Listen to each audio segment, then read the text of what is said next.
అమెరికాలో H1B వీసాల ఫీజులను భారీగా పెంచాలన్న ప్రతిపాదనపై తీవ్ర ఆందోళన వ్యక్తమవుతోంది. ఈ నిర్ణయం వల్ల అమెరికాలోని నైపుణ్యంతో కూడిన ఉన్నత ఉద్యోగాలు విదేశాలకు తరలిపోయే ప్రమాదం ఉందని ఇండియన్ అమెరికన్ సంస్థ foundation for India and Indian diaspora studies హెచ్చరించింది. అదనంగా ప్రతిపాదించిన $3,265 ఫీజుతో స్టార్టప్లు భారీగా ఉద్యోగులను నియమించుకునే సంస్థలపై $100 మిలియన్ల ఆర్థిక భారం పడుతుందని ఆవేదన వ్యక్తం చేసింది.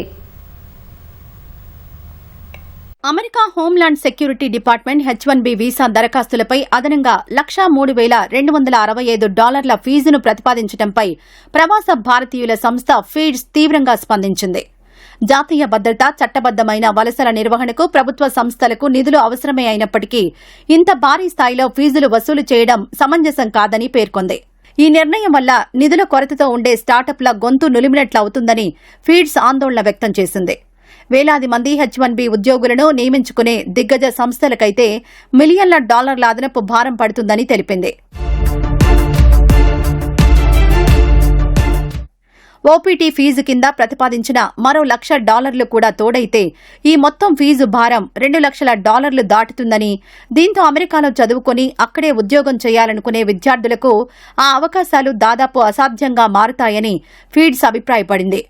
ఇప్పటికే అమెరికాలో విదేశీ విద్యార్థుల నమోదు గణనీయంగా తగ్గుతోందని ఇన్స్టిట్యూట్ ఆఫ్ ఇంటర్నేషనల్ ఎడ్యుకేషన్ గణాంకాలను ఉదహరించింది.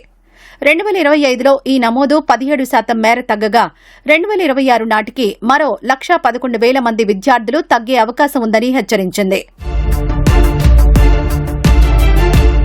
విద్యార్థుల సంఖ్య తగ్గడం వల్ల అమెరికా ఆర్థిక వ్యవస్థకు సుమారు $3.4 బిలియన్ నష్టం వాటిల్లుతుందని ఫీడ్స్ అంచనా వేసింది. USCISకు ఇప్పటికే 96% నిధులు దరఖాస్తుదారులు చెల్లించే ఫీజుల ద్వారానే అందుతున్నాయని గుర్తు చేసింది.